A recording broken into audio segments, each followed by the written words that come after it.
Assalamualaikum warahmatullahi wabarakatuh. Alhamdulillah, pada kesempatan ini saya akan menjelaskan sumber atau dalil hukum syar'i yang diperselisihkan kehujahannya, yaitu tentang maslahah mursalah.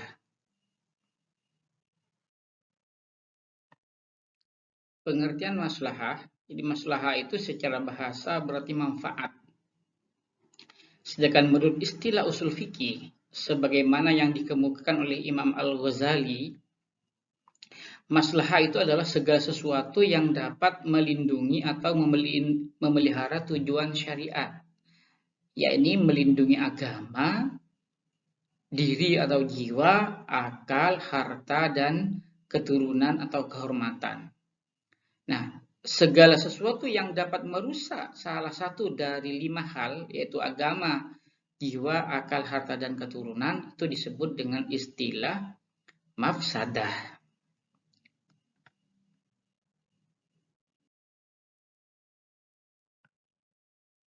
Nah, macam-macam maslahah ditinjau dari segi ada tidaknya dukungan nas atau teks Al-Quran atau Al-Hadis itu dibagi menjadi 3, yaitu yang pertama maslahah mu'tabarah, yang kedua maslahah mulghah, dan yang ketiga maslahah mursalah.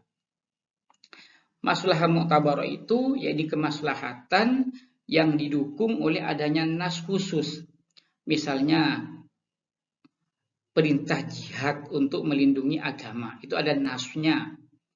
Hukuman qisas untuk melindungi jiwa, itu juga ada nasnya. Kemudian larangan mengkonsumsi khamr untuk melindungi akal, itu ada nas Al-Quran maupun ada nas Al-Hadis. Kemudian larangan mencuri, larangan riba, larangan gharar untuk melindungi harta benda, itu ada nasnya. Demikian juga anjuran untuk menikah dan larangan melakukan zina, itu juga ada nasnya. Itu dalam rangka untuk melindungi keturunan atau kehormatan. Itu dinamakan maslahah mu'tabarah. Yang kedua adalah maslahah mulghah, yaitu sesuatu yang diduga kemaslahatan tetapi bertentangan dengan nas. Maslahah ini adalah mulghah, batal, karena bertentangan dengan nas. Misalnya ya, ada fatwa dalam mazhab Maliki bahwa kafarat atau denda bagi raja yang melakukan hubungan suami istri di siang hari pada bulan Ramadan itu adalah berpuasa 2 bulan berturut-turut. Tujuannya supaya jera. Padahal menurut Al-Quran kafarahnya adalah memerdekakan budak. Kalau tidak bisa baru berpuasa 2 bulan berturut-turut. Kalaupun tidak bisa lagi baru memberi makan 60 orang fakir miskin. Nah, kafarat langsung berpuasa meninggalkan memerdekakan budak itu oleh para ulama yang lain disebut dengan istilah maslahah mulghah. Nah, bagi sang mufti alasannya kalau raja itu didenda memerdekakan budak, dia itu bisa melakukan hubungan suami istri setiap hari karena dia kaya raya sehingga mampu untuk memerdekakan budak sehingga tidak jera. Makanya kemudian dinyatakan langsung berpuasa 2 bulan berturut-turut. Tapi sebenarnya kalau si raja itu memberikan budak, tentunya maslahatnya lebih besar, yaitu bagi sang budak itu sendiri, yaitu menjadi merdeka. Tentunya tujuan menjerakan raja yang melakukan hubungan suami istri di siang hari bulan Ramadan itu masih kalah tinggi maslahatnya daripada adanya budak yang dimerdekakan. Nah, contoh maslahah mulghah yang lainnya, segala sesuatu yang dianggap baik oleh masyarakat, tapi kalau itu bertentangan dengan nas, maka itu itu masuk kategori maslahah mulghah. Berikutnya adalah maslahah mursalah, yaitu sesuatu yang dipandang maslahah, akan tetapi tidak ada nas yang mendukungnya ataupun menolaknya. Artinya tidak bertentangan dengan nas dan juga tidak ada nas khusus yang mendukung. Misalnya rambu-rambu lalu lintas. Itu adalah maslahah karena dapat melindungi jiwa dan harta benda.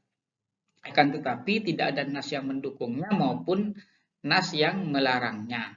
Juga pencatatan pernikahan itu dalam rangka untuk menjamin kepastian administratif, ya, melindungi kepentingan keluarga, jaminan untuk anak-anaknya. Itu adalah maslahah,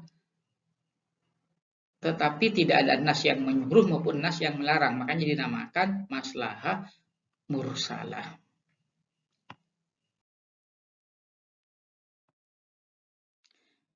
Nah, syarat-syarat maslahah mursalah untuk bisa menjadi dalil hukum sebagaimana dikemukakan oleh Abdul Wahab Khalaf,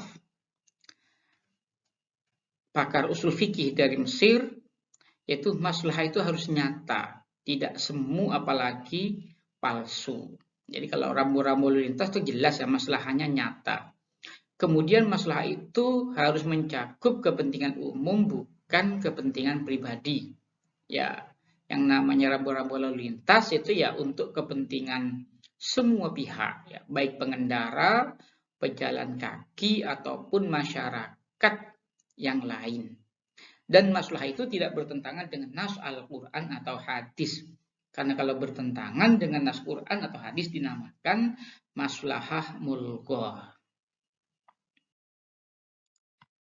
Nah, kehujjahan maslahah mursalah, artinya kedudukan maslahah sebagai dalil hukum.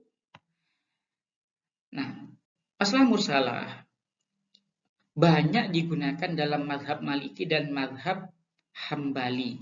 Jadi kedua mazhab ini banyak menetapkan hukum berdasarkan dalil maslahah mursalah.